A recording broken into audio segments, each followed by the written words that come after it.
when you talk about substance abuse, mental health, and our need as a community to wrap our arms around folks that are suffering. And so we wanted to convene this gathering so that folks can hear from the practitioners, can hear some of the stories of folks that have been compromised and how they came out on the other side. I buried my brother to this disease, to this illness. No brother should ever bury his brother. I buried my father to this illness, and no son should ever bury his father. You know, we need to be really clear that that there's treatment, that there's solution. I think one of the most important things we can do with respect to both mental health and substance abuse issues is talk about them and be willing to talk about them for what they are, which are chronic conditions. Families have said to us over and over again, and their stories haunt anyone that's lived them or heard them, that the only time that a parent slept peacefully at night was when their child was in a prison bed. And I say, as a parent of an addicted or someone in crisis, would you rather have your child laying in a hospital bed, a prison bed, or in a coffin?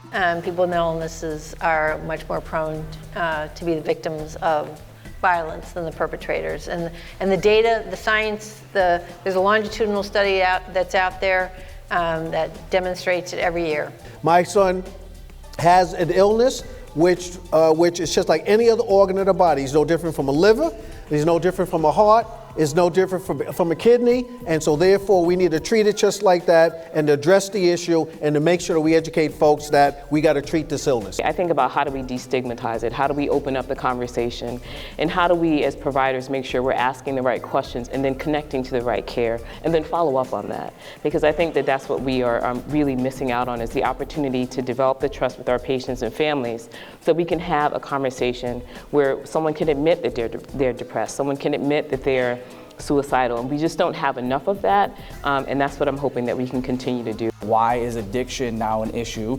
Well, yeah, I mean, none of us said it, but it became a suburban white problem, so then it became a problem, and that's what I think we were talking about. We, if you want to classify it like that, I hate that term, we're killing ourselves internally, where a lot of in minority communities, they were shooting each other and killing each other externally, but the pain was the same, the destabilization was the same, and I always tried to look at that as a way to bring us together, because the pain was the same. People are dying, there's still twisted logic, and there's still trauma that's associated with it after. 70% of the people in my facility are there because of some involvement with drugs.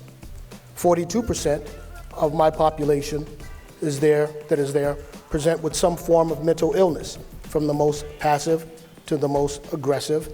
And keep in mind, you, the taxpayers, are paying that freight. 36% of my female population is dual diagnosed. At the end of the day, those of us that can help, it's incumbent upon us to help. The hallmark of any vibrant community is how well we take care of the most compromised in that community, no matter who it is.